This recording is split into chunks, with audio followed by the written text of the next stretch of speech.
sort. Um, some of us have way more than others, and some of us are, there's sort of this thing that people like to ask in the homesteading community is like, are you an animal person or are you a farmer person, or what kind of, are you more into the plants or are you more into the animals? And then there are some people that just love both. But I just again want to say thank you for joining me today. I'm so excited to have you here this afternoon and this evening, and we are going to share some wonderful information. Just to give you a little bit of information about myself, my name is Melissa Jones, and I administer the Herbal Homestead website, which is just a plethora of information about essential oils and herbal remedies and just natural solutions to your everyday issues. We are going to go over, essential oils have so many uses for you personally, for your home, and today we're going to talk about how essential oils can actually help with your animals as well. So let's go ahead and dive in.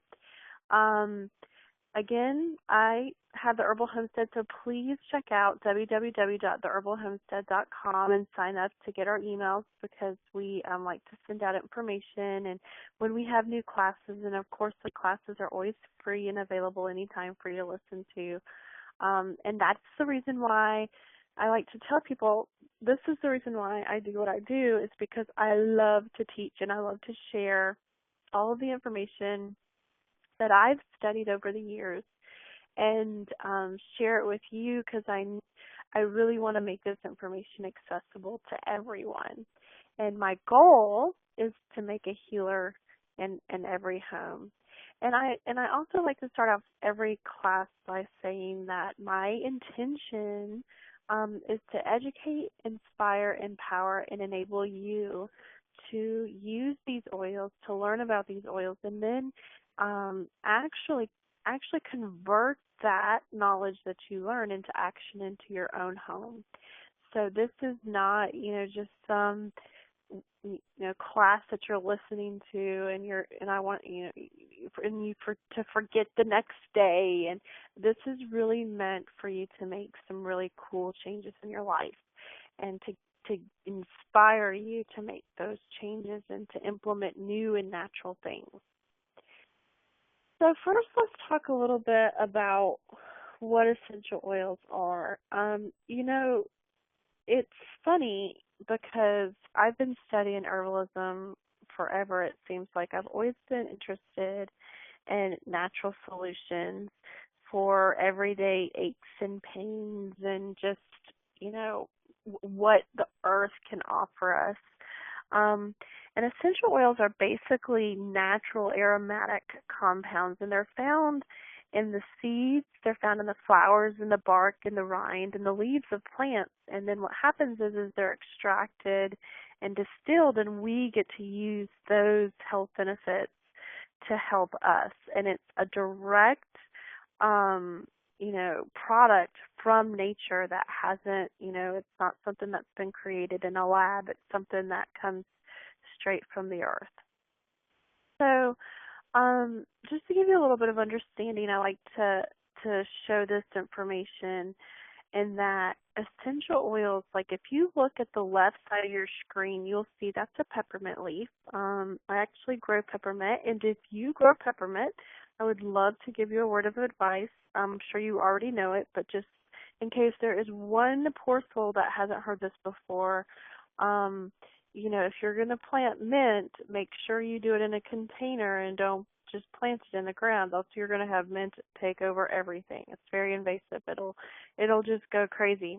It'll smell really good, but you will have tons and tons of mint in places where you necessarily don't want it. So, but if you look on that right side of the screen, that is actually that same peppermint leaf, but it's magnified. And if you'll notice that on that magnification, you'll see this little sac. And what that is that's actually the peppermint leaf oil sac.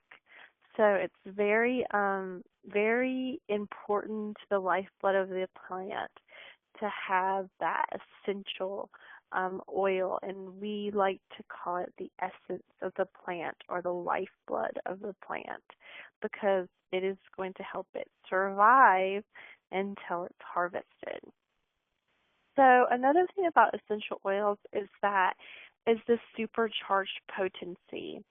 We are talking about 1 single drop of peppermint is equal to 28 cups of peppermint tea.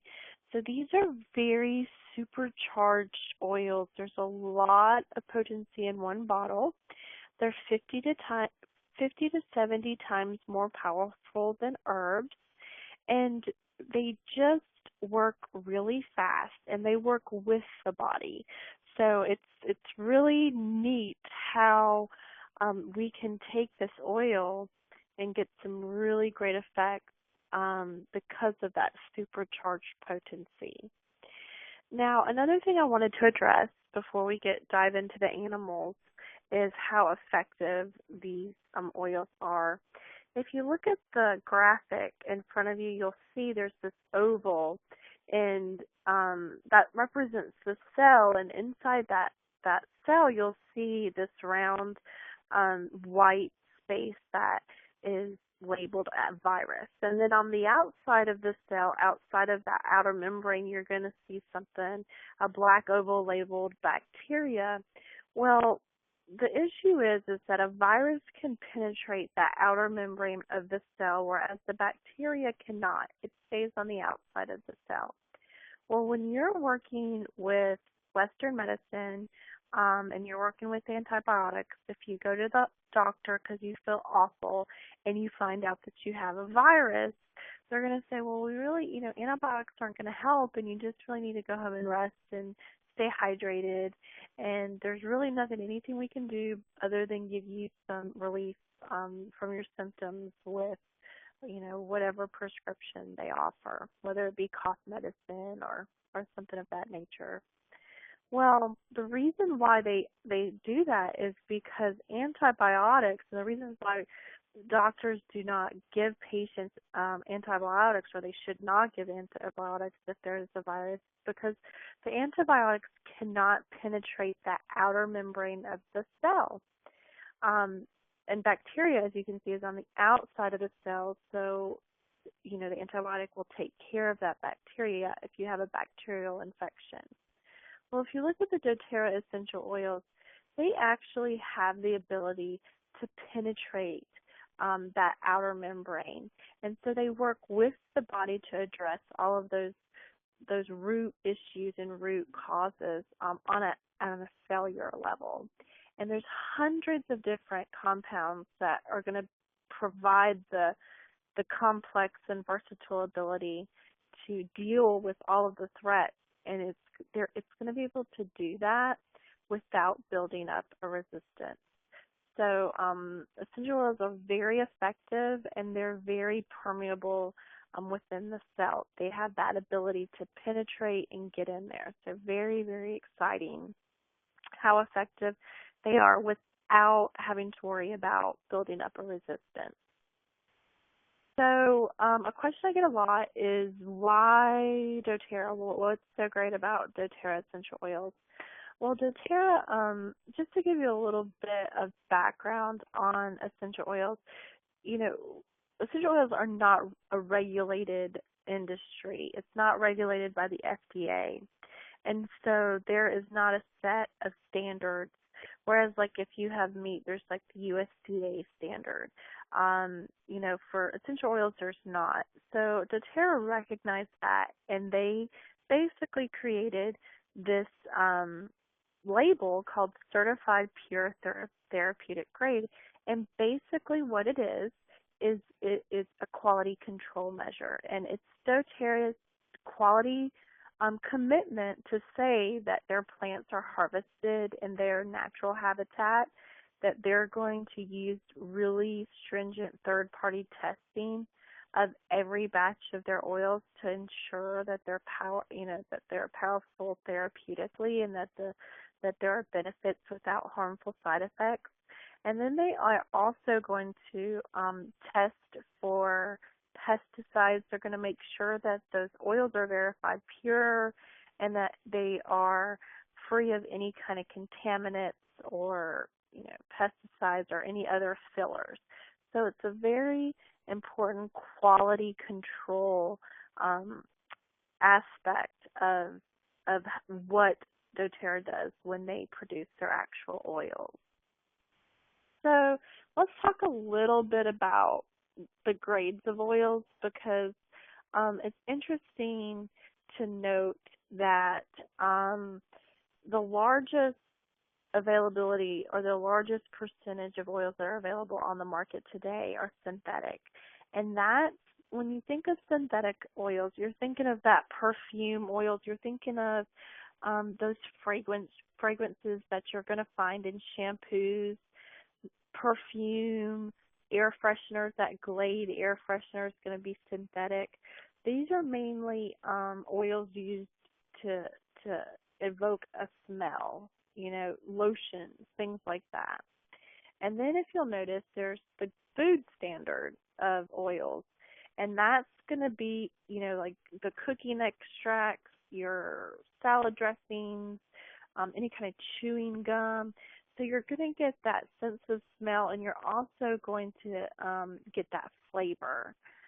And then in the purple, if you look at that purple circle, there's the therapeutic grade of oil, and that's where you're going to want to get the health benefits. And this is what we were talking about just a second ago about how the oils are, are actually unregulated, and it can be confusing because for an oil to be labeled 100% pure essential oil, it only has to contain 10% of the actual oil. So it can claim a lot and then be contaminated with with additional filler oil and also it's not going to be looked at and made sure that it's verified pure and that it's free of pesticides, and there's no quality standard there. And then you look at the CPTG, or the certified pure, excuse me again, just one second. Sorry about that. The certified pure therapeutic grade, which is what we were talking about, that quality assurance.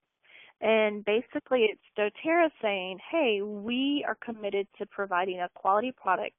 We go through these rigorous standards for every single batch of oil that we create so that you, the user, or, me, who I use these oils every single day, I can feel confident that I'm getting the best quality oil available.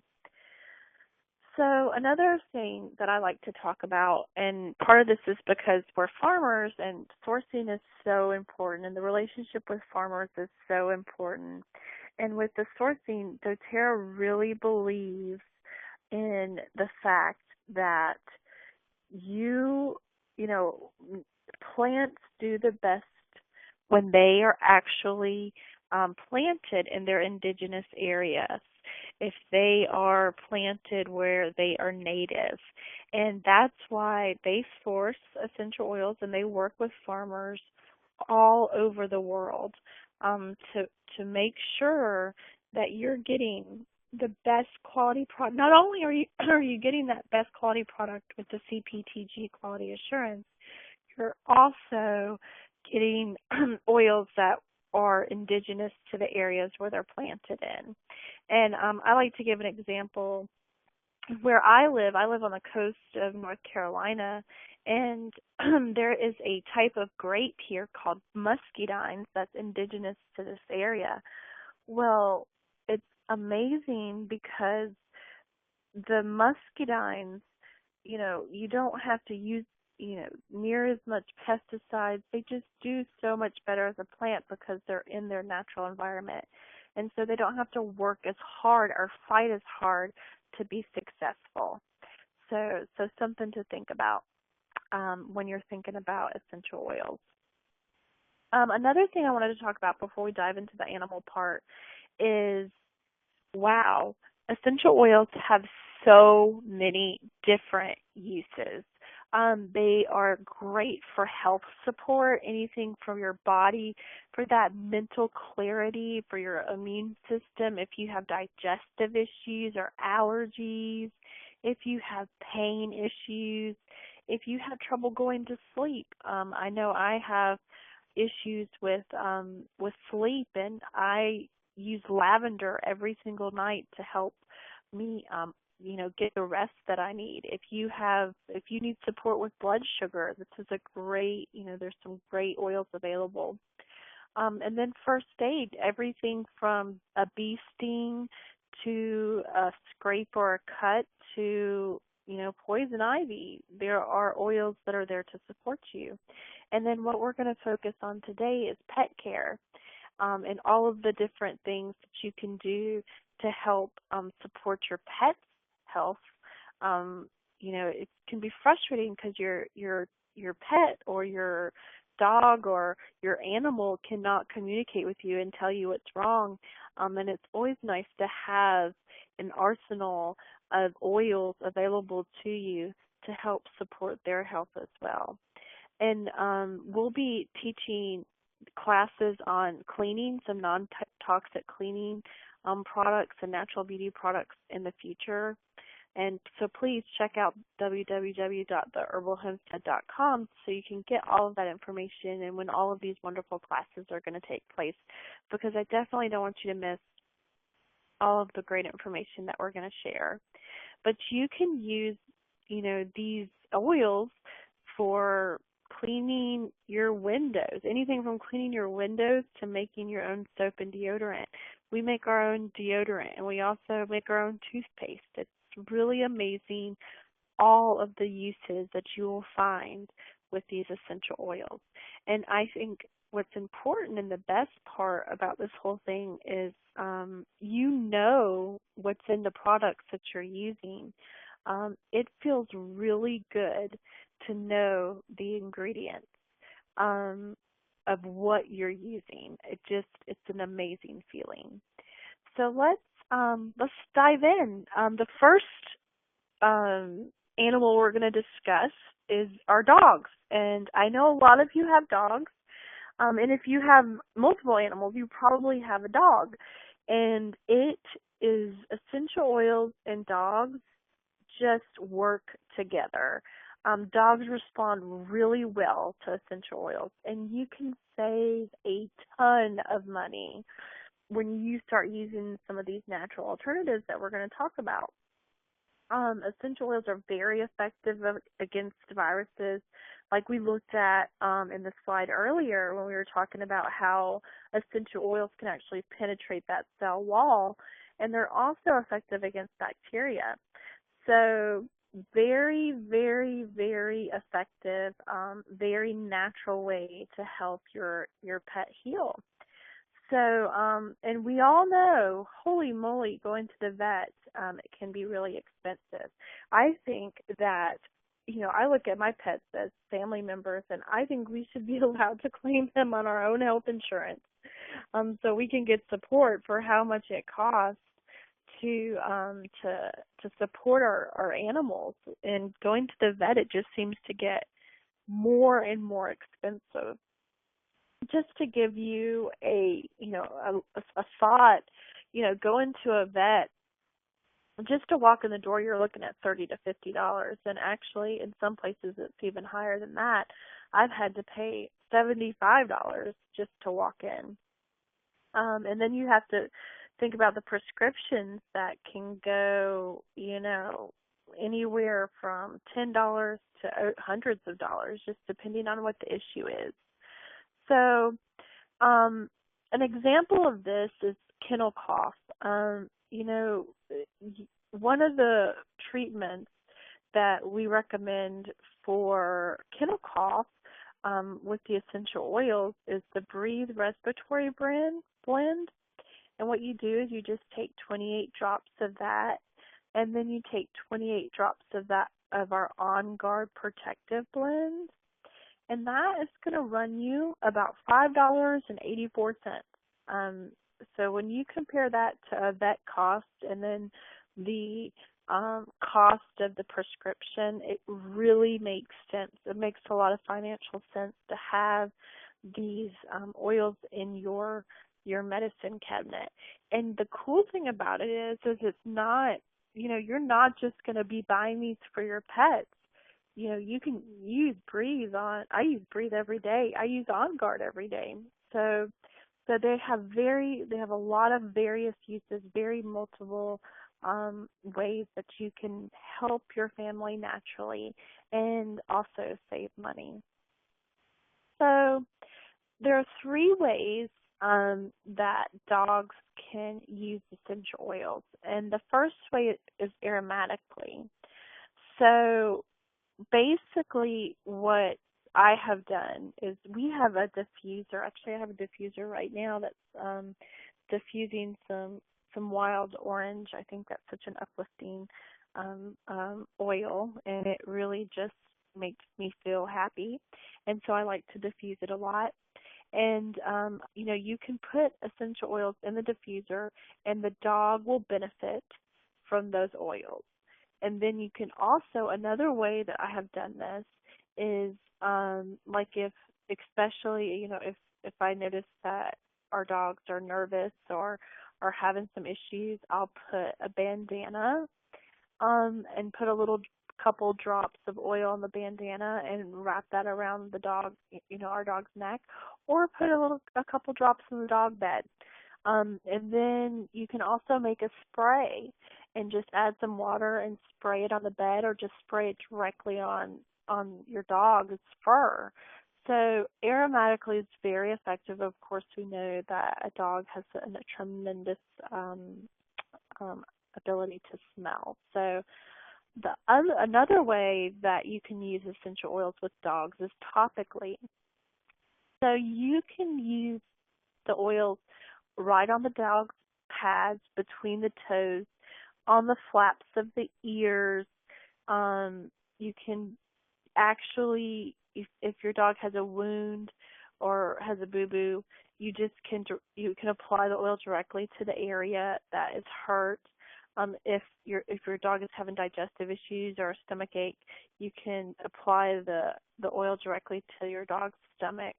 But you always want, and this is true of people too, you're going to keep oils away from the eyes, the ears, the nose, and the genitals. You're never going to want to apply that topically in any of those very sensitive areas.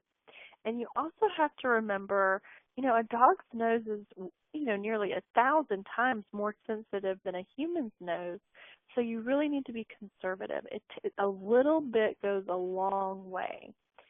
So the last way that you can use essential oils with the dogs is internally. And this is only for certain conditions, and I only would suggest this with the Doterra CPTG oils because we know they're free of contaminants. We know they're free of pesticides. We know what we're getting. Like I said earlier, for an oil to be labeled 100% pure, you only have to have 10% of that oil included. So what you could do is, if there's a particular condition that a dog is facing and you feel like an internal dose would be very effective, you just get an empty gel capsule, or if they'll tolerate it, you can just put, it in some food. I know that I have given many hot dogs. I don't personally eat hot dogs, but I know that the dogs, they love that, and they wrap it up in a piece of cheese, and they love the cheese, and they'll take the medicine with that. But you want to start very small with only 1 drop at a time because these are very strong. Just like we said, they're very strong, potent oils, and they're 50 to 70 times more potent than herbs. And just use your common sense, right? I mean, this isn't rocket science that we're talking about here, and we want everybody to be safe and considerate of the amazing things that are available to you to help support your pet, but we also want you to be careful. So speaking of that, speaking of being careful, there are some precautions that you need to take. And you need to do this you need to take this information very seriously. And there are plenty of other things other than oils that can harm your dog if not used properly. Like the first thing that comes to my mind is chocolate. Boy, do I love chocolate. No good for the dogs, right? So for the oils, you're just going to want to start off with a very small amount. Just in case there's any kind of sensitivities, you're always going to want to dilute with the fractionated coconut oil or some kind of carrier oil. And then you're going to want to look and see if you see any signs of a reaction. If you see that you've given a little bit of serenity to your dog, and we'll talk about what serenity is a little bit later, and you see that he starts snoozing or drooling or acting weird, or trying to rub off the oil, then you know to step back and give the dog some room and apply some more of the actual carrier oil so you can sort of dilute it even more. You're definitely going to want to use caution with puppies that are under 10 weeks of age. If you have a very ill animal, pregnant animals, and seniors. So just use caution. Make sure that you're using a lot of dilution, that you're using that carrier oil, and a little goes a long way. But if you just remember that, it's funny because it seems like human nature, we always think more is better, right? Like more. If I use more, it'll make it better faster. And that is not the case with a lot of things. It's not the case with medicine that you get from your doctor or from the pharmacy. And it's definitely not the case with essential oils as well. So you're going to want to avoid the nose, the anal area, the anal glands, all the genital areas. You're going to want to avoid any of those sensitive areas. And the worst oils for dogs and that you're going to want to, stay away from are wintergreen, thyme, clove, cassia, camphor, and oregano. And I think just in maybe a case of parvo, that would be acceptable. But other than that, those are oils that you're going to want to definitely stay clear of. So let's talk about some common dog ailments. You get this puppy, and they come and they're so cute and wonderful, and they grow up and, they're part of your family, and they are just like your kids. They're going to face issues, and so, instead of having to schlep them to the vet every time, it's nice to have some standbys, that are available right beside you, right there. So we talked about kennel cough, and we talked about breathing on guard. Another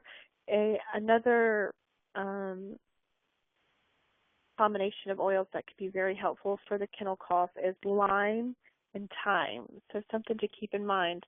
And when you're applying the breathe in on guard, make sure that it's diluted and that you can put it at the bottoms of their paws or on the scruff of their neck, and you're going to want to do it 2 to 3 times a day. And if you're not seeing a response, a positive response, you're going to apply that same amount, and you're going to apply it more often.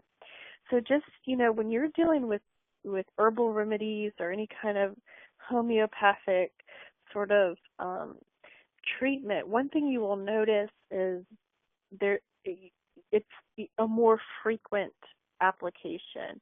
Like if you get a pill from or prescription from your doctor, it's going to probably say 1 time a day or 2 times a day.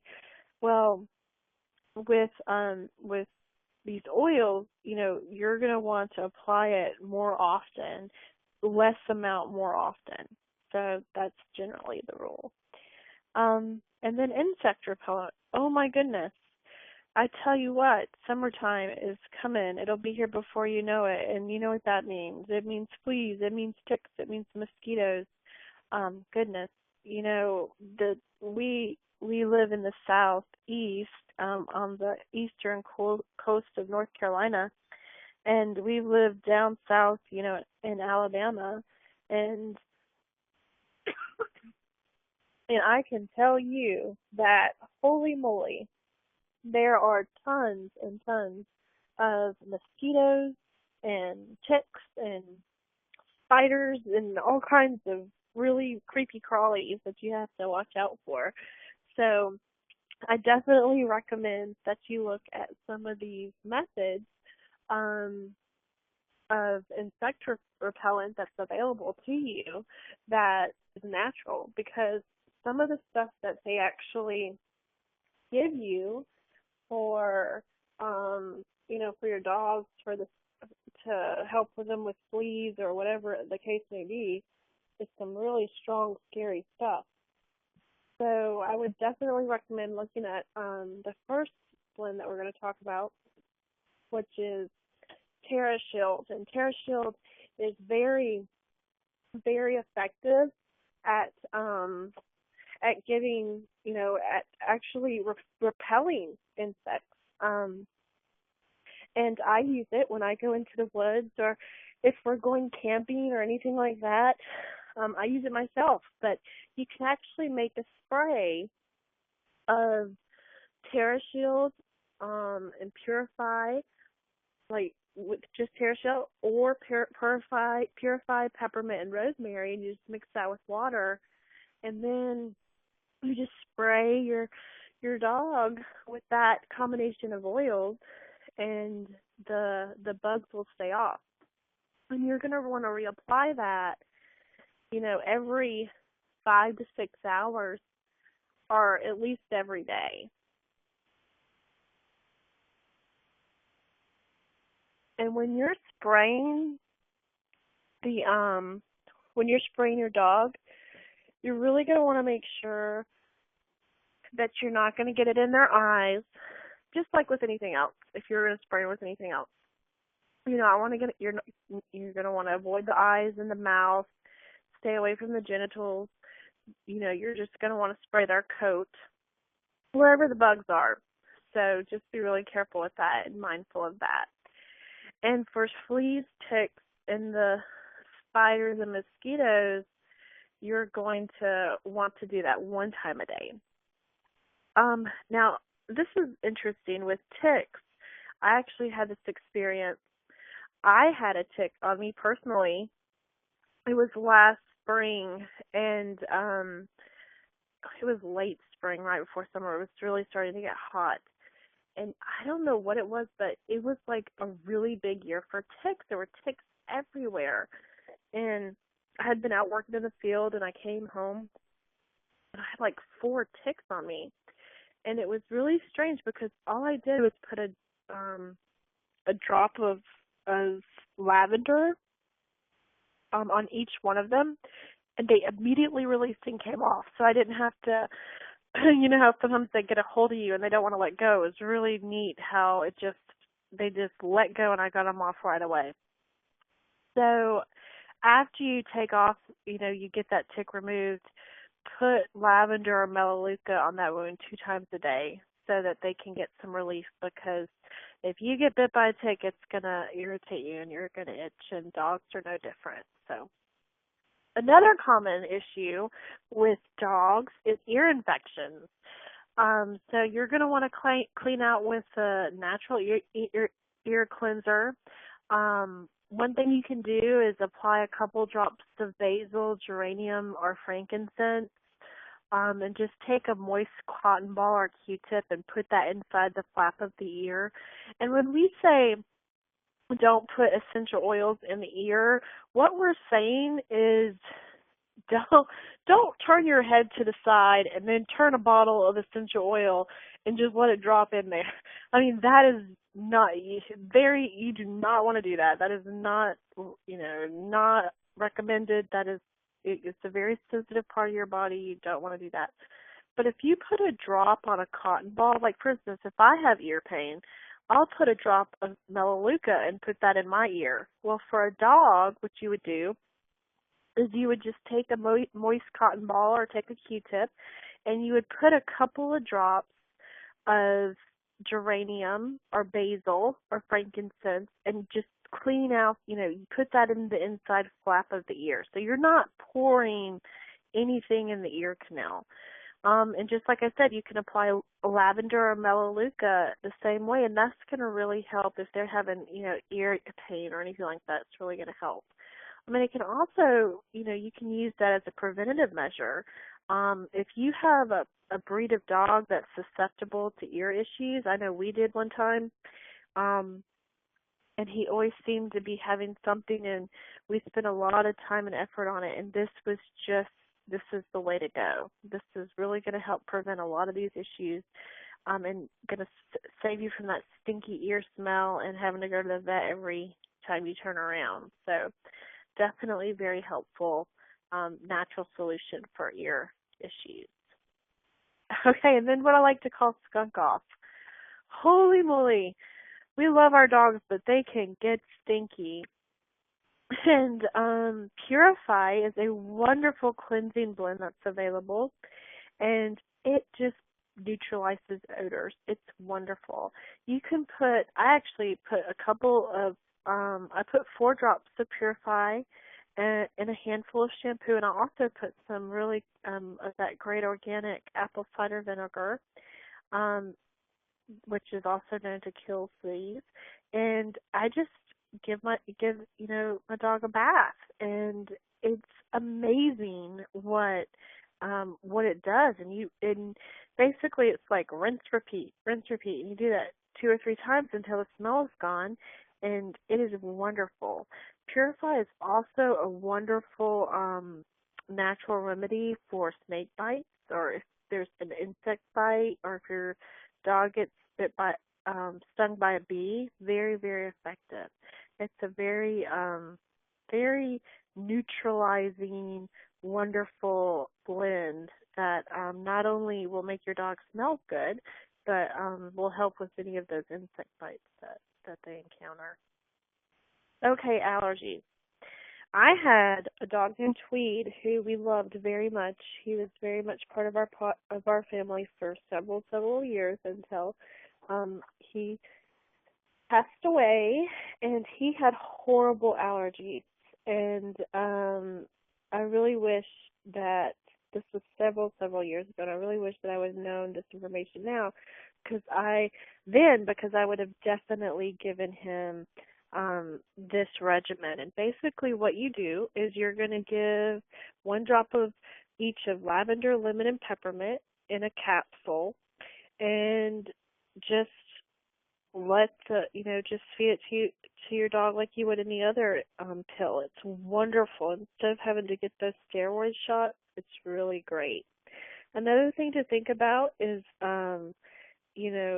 there are other issues that cause allergies. If your dog is an allergic dog, a lot of it might be due to the diet, and you need to make sure you have a grain-free diet. At least 95% of all allergies are caused by diet. Me personally, I have a lot of allergies and a lot of food allergies. So I can tell you, if I eat something that I'm allergic to, I will be sick and bad. And so dogs are just the same way. A lot of people have found that a raw food diet is best. I have an aunt who raises wire hair fox terriers, and she only feeds her dog raw food.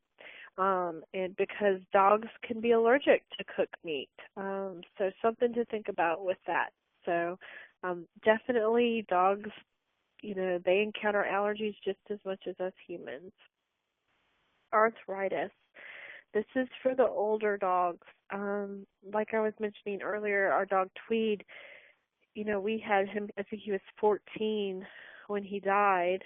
And, at the end, we called it geriatric dog care because that's what it was, but he had a lot of arthritis. And Deep Blue is a very good blend for that. It's a very, wonderful pain, reduced inflammation, soothing blend that's going to help with that pain. And you can and just remember, with any of these animals that we're talking about, any of these oils, you're going to want to dilute, dilute, dilute, dilute. So, and you can apply that 2 to 3 times a day. And just in case you're not understanding what I mean by dilute, when you dilute something, you're going to use a carrier oil, and a carrier oil is just, it's coconut oil. It's olive oil. It's, whatever oil you have on hand. You're just going to take that oil and then apply, a drop of whatever oil you're using, and then mix it up together in your hands or in a bottle or whatever, and apply it then. Some other really great anti-inflammatory oils to use for arthritis for your fur babies are is vetiver, ginger, peppermint, rosemary is also really good. And now this is going to work over time, and you'll find this a lot with arthritis patients, human arthritis patients. You got to have a consistent and daily routine, and it'll really, really start to help over time. So, anxiety. I don't know if you noticed a little picture of the fireworks I have here down at the bottom. Whoa, July 4th can bring out the anxiety of any dog. I remember my sister had a dog, and his name was Tramp, but we would call him Trampers, and every 4th of July, it was like he would freak out. I remember one time, I think he jumped through a window. He was so, with all the fireworks going off, he was just out of his mind with anxiety. And there are some very effective oils that you can use to help an anxious dog. Lavender is very calming. Lavender is calming for people too, so it makes sense that it's calming for your pet as well. Serenity, very calming. Balance is really good if you have an emotional dog. And we all who've had emotional dogs know that you can have an emotional dog. If you have a dog that's very skittish, vetiver is wonderful for self-confidence. And you're going to want to rub these on their paws or put it in the diffuser in the room they're in. You can put it on their bandana or behind their collar, or you can spray it on their bedding, whatever whatever works best for you. You can also try some other oils that might be helpful, whether it be the citrus blends like Citrus Bliss and Elevation, or ylang ylang, or sandalwood. Geranium's very effective. And you're also, apply it to yourself. Like if you apply it to yourself and your dog is laying on you, they're going to benefit from that as well. So I know that is definitely the case. So now, look at this cute picture of kitty cats. My daughter would love every single one of them. I personally am allergic to cats, even though I love them. So we don't have a cat, but that very much to my daughter's dismay. But these sweet cats here pictured, we're going to talk about how essential oils can help your cat. And one thing you need to remember about cats is they are very sensitive to essential oils, and you have to be very careful which oils you use. And there are a couple that are safe, but cats, they metabolize things differently than the rest of the animal family. It's very different, and the reason why is because of a cat's liver.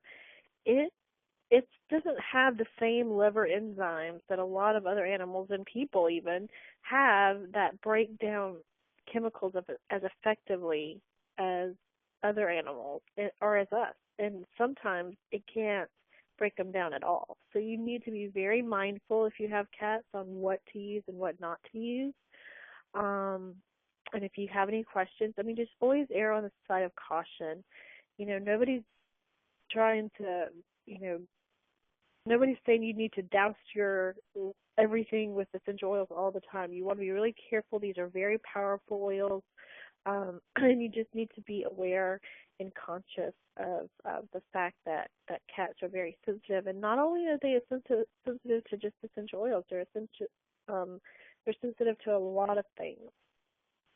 So make sure if you're going to use essential oils on cats, make sure you use it with caution. And when I say caution, I mean dilute the crap out of them.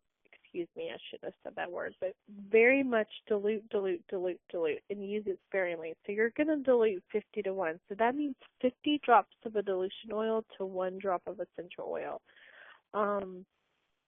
Very, very, very careful. And there's just a list of, I'm not going to read all of these oils out, but these are some of the oils that you can use with cats, but you're just going to want to make sure that you dilute those. There are some oils that I am going to read out that you want to avoid completely on cats, and that's black pepper, cardamom, carrot seed, celery seed, cinnamon bark, citronella, no ginger, none of this. This is all off limits. Melaleuca, you can use this with very, very extreme caution. I would recommend talking to your vet. And if you have any issues, just talk to your vet and make sure that it's okay before you get in there and start using them. But just know that your cat, the liver, does not have the same enzymes as a lot of the other animals, and it does not have the ability to break down a lot of those oils. So these are essential oils that are safe for cats, and that is clary sage, elemi, frankincense, geranium, helichrysum, lavender, chamomile, rosemary, valerian. These are all okay for cats. So if they have a canker on the ear, you can use lavender to clean it inside and out. And you're just going to dilute, just like we said before. If your cat has mange, you can use lavender and the chamomile. And just dilute. If you just remember anything that I have said about essential oils in cats, it's that A, they are very, very, very sensitive because of their livers. B, there's a small list of oils that are safe. And C, you really must use a high dilution rate. So for fleas, you can do cedarwood and lavender and brush it onto the cat. And just spray, gently spray the cat to deter the fleas. And then you can actually, I'm going to have this all up on the website, and you can go to that section and read for some more flea remedies, because fleas can really become a problem, especially if you're in a warm climate.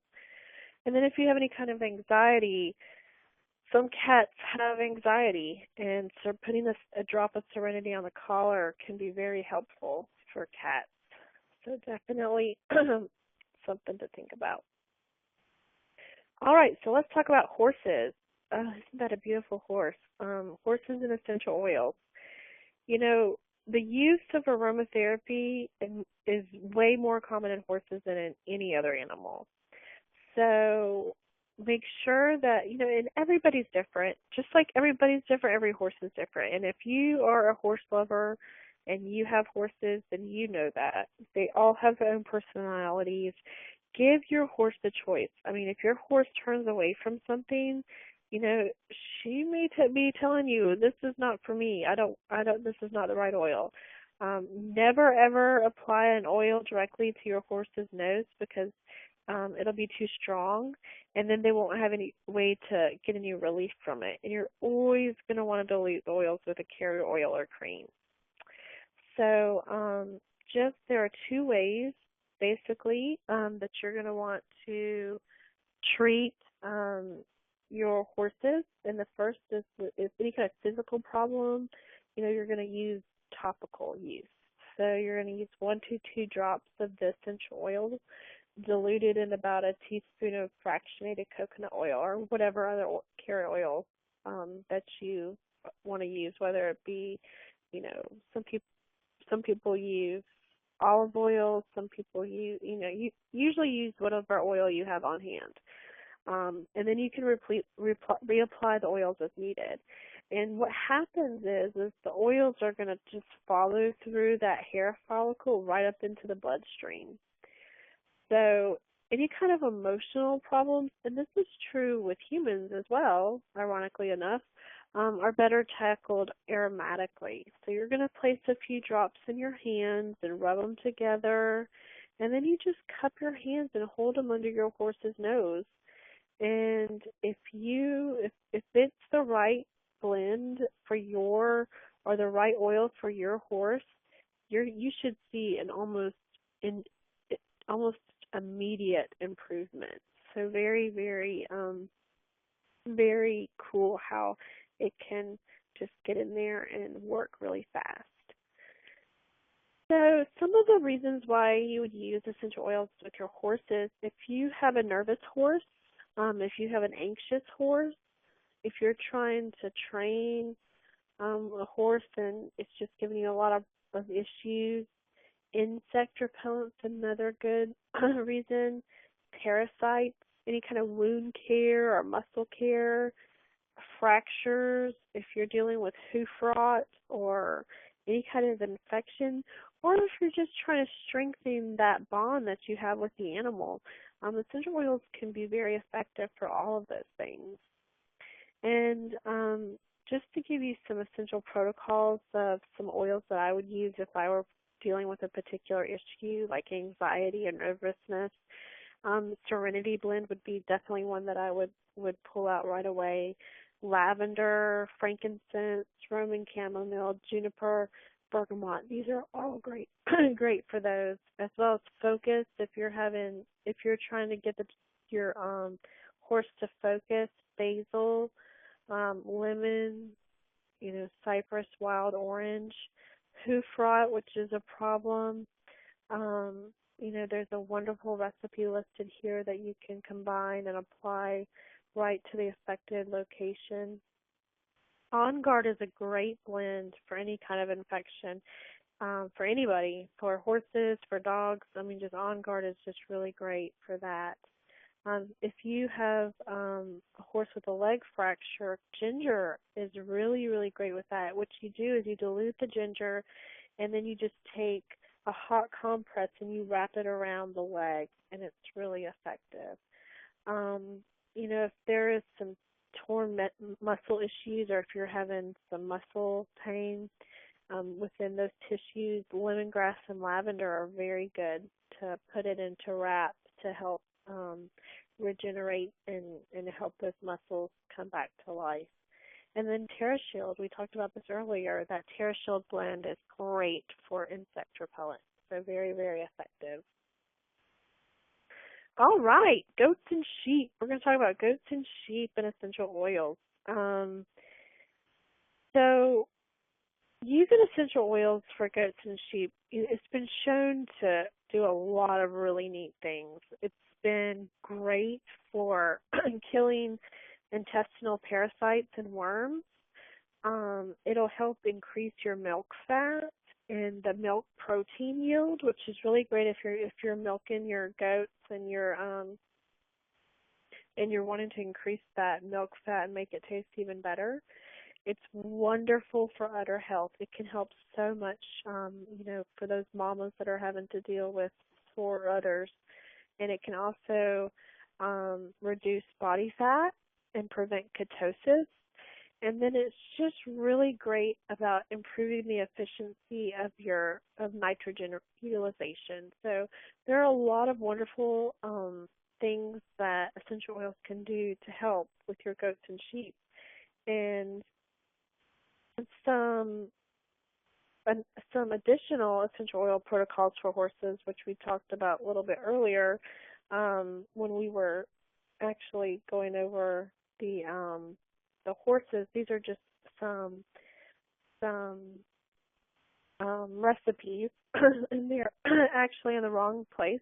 So, but they will be available on the website. You can go and download them. So, any kind of fly spray, and this is great for goats and sheep as well, is to use some olive oil and cedarwood and citronella, rosemary, eucalyptus, lemongrass, geranium, and lavender, and just spray the barn down. I just use TerraShield, is what I do, and it works really well. So let's talk about birds and essential oils. So, for all of us that have chickens, there's there's some things to keep in mind with essential oils. It's sort of like, you know, essential oils can be very therapeutic, but there are some that can be proved to be very fatal to birds. So you need to be very sure that you're only using that therapeutic grade essential oil with any kind of birds, because they're very sensitive, very, very sensitive. So frankincense is really great for the mind. It's great for people's mind too, but it's also great for your bird's mind, and it can help overcome stress. It's really good to help eliminate tumors. Just a really wonderful all-around oil for any kind of issue that your bird may be facing. So thyme, which is another oil, has really great antiviral, antibacterial, and antifungal properties, but you should use it very, very, very conservatively. Lavender is good to help calm birds, and it's very, it's going to help get rid of those it's antimicrobial.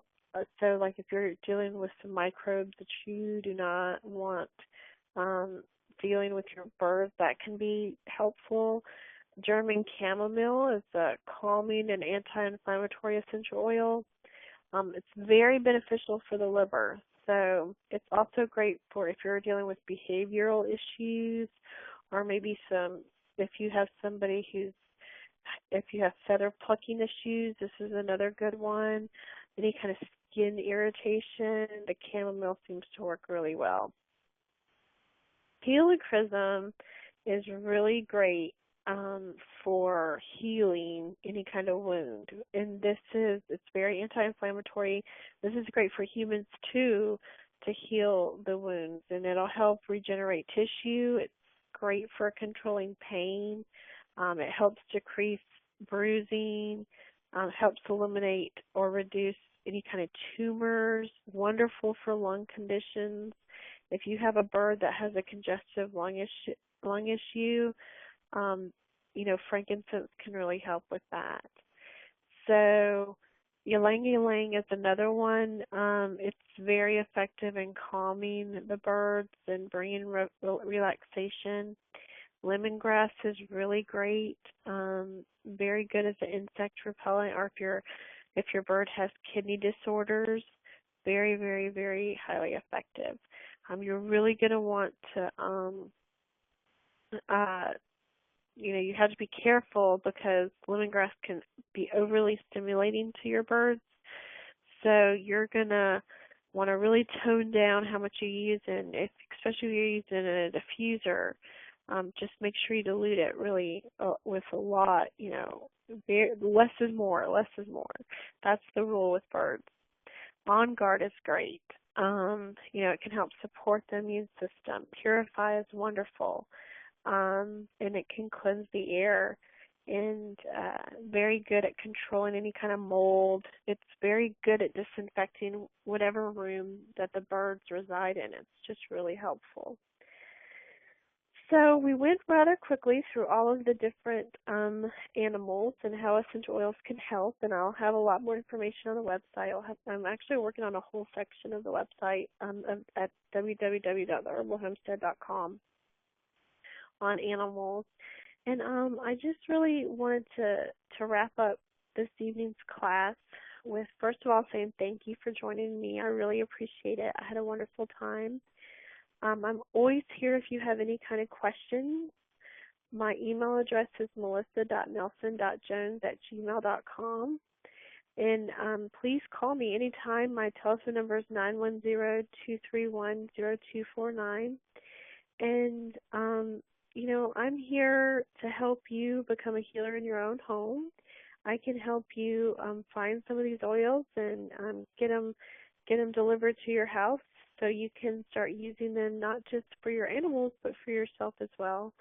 I really want to just say thank you again for the opportunity to share this information with you. If you have any questions, please feel free to email me, and this will also be available as a recording on the website later this evening, and I will send an email out. But thanks again. I hope you have a wonderful day, and I just appreciate you letting me help you become a healer in your own home. Thanks so much, and I hope you have a wonderful day. Goodbye.